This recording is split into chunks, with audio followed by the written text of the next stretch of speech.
Today, 360 Wrestling Fanatic is back, and today I will have a recap of last night's WWE TLC pay-per-view, and I will talk about a breaking news story that came out today in the world of pro wrestling. That is all today on 360 Wrestling Fanatic, right here, right now, 360 Wrestling Fanatic.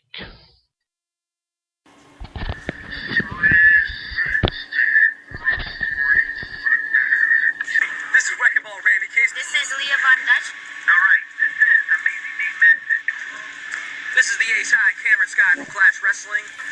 This is the mad scientist, Tommy Tresnick.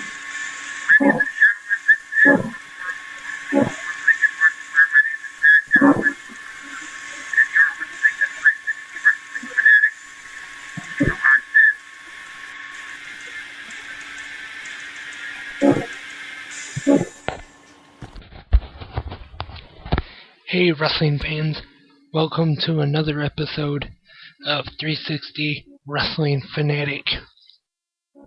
I'm back. It's been a little while since I've been able to do the show, but for right now, I am back, and hopefully I will be back for a while. Hopefully this will last. Today is Monday, December 16th, 2013. Thanks everybody for listening. And to kick off today's show, I'm going to recap last night's WWE TLC pay-per-view. Last night, TLC was live from Houston, Texas. And the pay-per-view kicks off with the Authority, Triple H, and Stephanie McMahon. And they announce that the winner of the Champion of Champions TLC match main event will be the first ever WWE World Heavyweight Champion. So I guess that's what they will be calling the belt now. I don't mind it. It doesn't sound too bad. And the first match on TLC 2013 is a 3-on-1 handicap match, which sees CM Punk taking on The Shield, Dean Ambrose, Seth Rollins, and Roman Reigns. And my thoughts on this match were that it was a very good match, and in my opinion, it was a good way to start off the pay-per-view. The finish saw Roman Reigns go for a spear, but instead he hit Seth Rollins, and that caused CM Punk to get the win. So CM Punk goes over the Shield in a 3-on-1 handicap match, and you gotta wonder, now that they have lost this match to CM Punk, what is next for the Shield?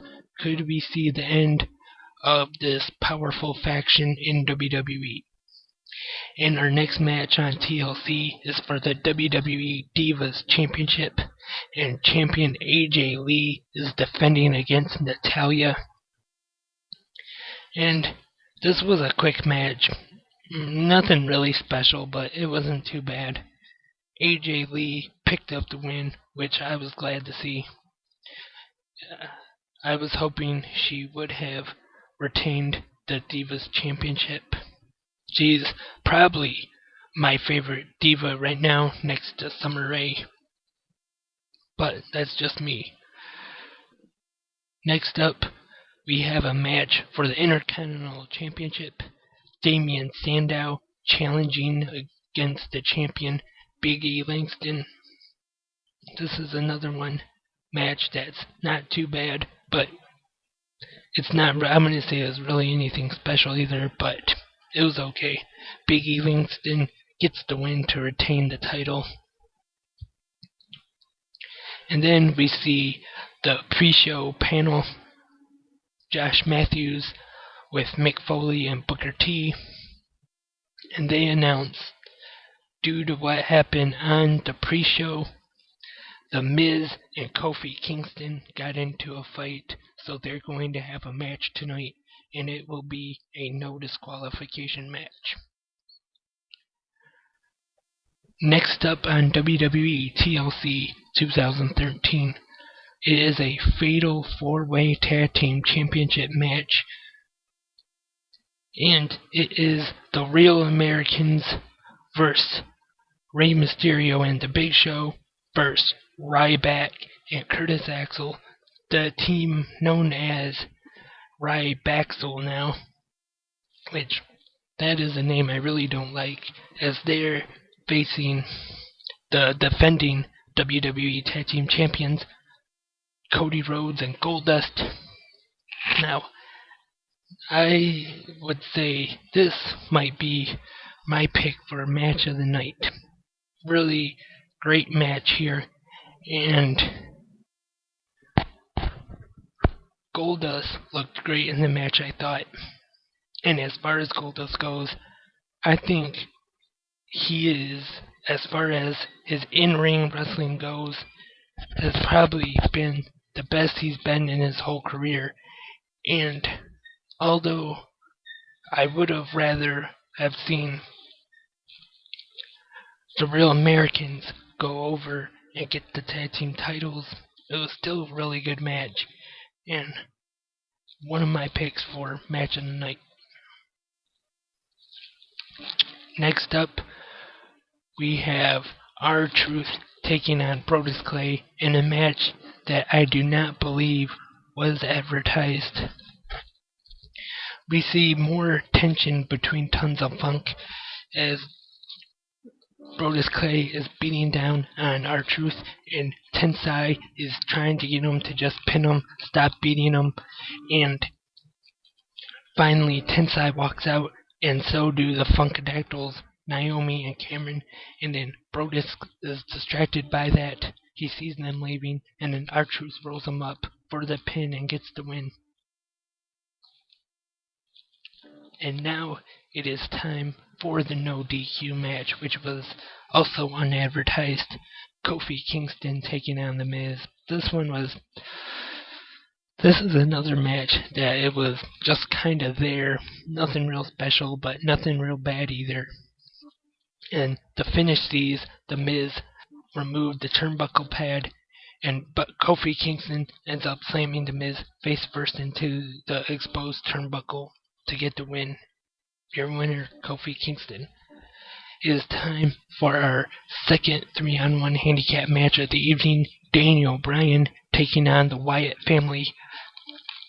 Bray Wyatt, Eric Rowan, and Luke Harper. This was another one that was also, I thought, a pretty good match actually. But the Wyatt family get the win and defeat Daniel Bryan in this handicap match. So I don't know what's going to happen next in this whole Daniel Bryan and Wyatt family feud. I really hope they do not have Daniel Bryan join the Wyatts, but who knows, because last Monday he was over on Raw huge. He was over like Rover with the crowd, but sometimes WWE doesn't really care about that. And now it is time for the main event of the evening, the Champion of Champions TLC match, to decide who will be the first ever WWE World Heavyweight Champion according to Triple H and Stephanie McMahon. It is John Cena taking on Randy Orton, and I thought this was a really good match actually. I liked this match a lot. I thought it was a good match.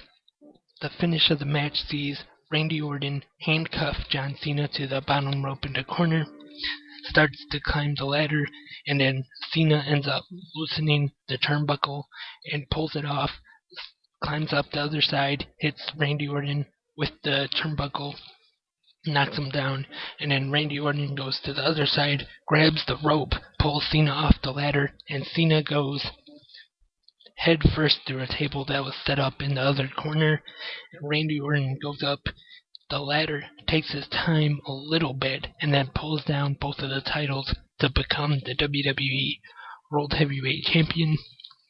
And then after the match, we hear the theme music of Vince McMahon, and then he comes out with Triple H and Stephanie, and they get in the ring and congratulate Randy Orton as the pay-per-view comes to an end. And I just want to say, as a whole show, TLC, I thought it was an okay pay-per-view. It was decent. I'm going to say it was really great pay-per-view or anything, but at the same time, it wasn't that bad either. It was just average, I guess you could say. But not bad though. I enjoyed the main event. I was surprised though. Lately, WWE has been doing the screwjob finishes to close the pay-per-views. And this one, when people were actually expecting a screwjob finish, we actually got a clean finish in the main event. But so, the new WWE World Heavyweight Champion, the Apex Predator, Randy Orton. So that was WWE TLC. And tonight, don't forget to tune in to WWE Monday Night Raw. Well, I'm sure we'll see all the fallout from TLC with what's going to happen next with Randy Orton as the new champion, and the Wyatt family and Daniel Bryan, and CM Punk and The Shield. And now on to a big news story that broke today. The phenomenal AJ Styles is now out of TNA. They did not agree to a new deal, and this is a statement from AJ Styles on his official website, ajstyles.org. Today, for the first time in 11 years, AJ Styles awakes to find himself without a professional wrestling contract. I can't help but think, how did I get here? What must I have done wrong? Did I not deliver in the ring, etc.? All of these are questions that any man or woman who finds himself or herself unemployed would ask. I have always prided myself in being the wrestler that stays away from things in the business that could easily destroy myself, my family, my marriage, and even my career. A wrestler who goes above and beyond to give the fans what they paid to see. I move forward, not bitter, but better for the blessings and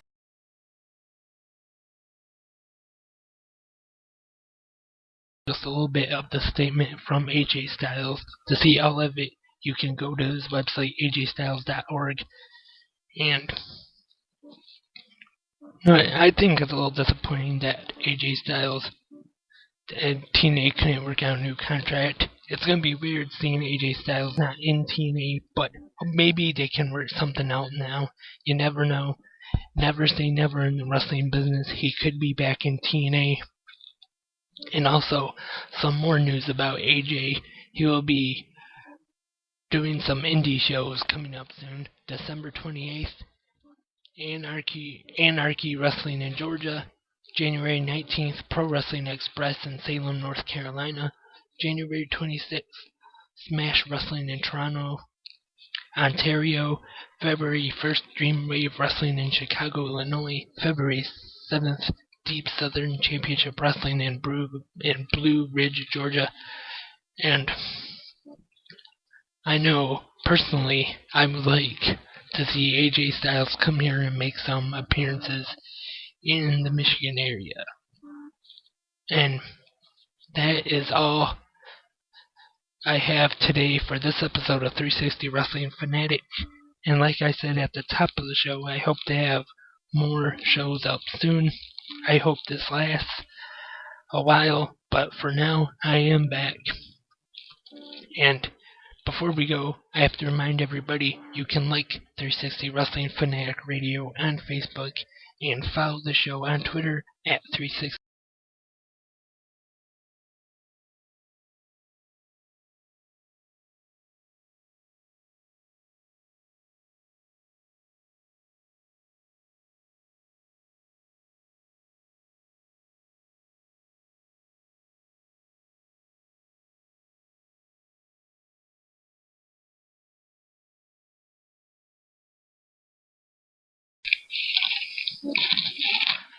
And sorry about that. We're back. Had a little bit of technical difficulties there. And hopefully the show will not be affected by that. And as I was saying, you can subscribe to the show on iTunes and subscribe to our YouTube channel as well. And thanks again for listening, everybody. And till next time, watch all wrestling and support the indies. I am Lance, and I am a wrestling fanatic.